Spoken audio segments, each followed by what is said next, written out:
Bago pa mamuno ang tao sa mundo, may nauna na raw.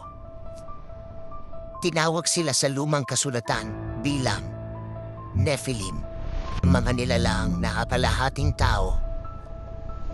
Ayon sa Book of Genesis, umiran sila bago ang malaking baha. At hindi lang sa Bible may kwento.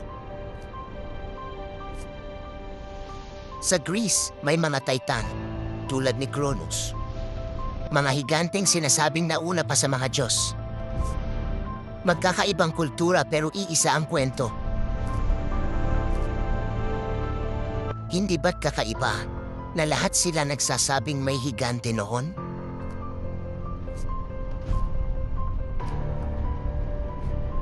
Paano kung hindi lang ito alamat kundi bahagi ng tunay na kasaysayan?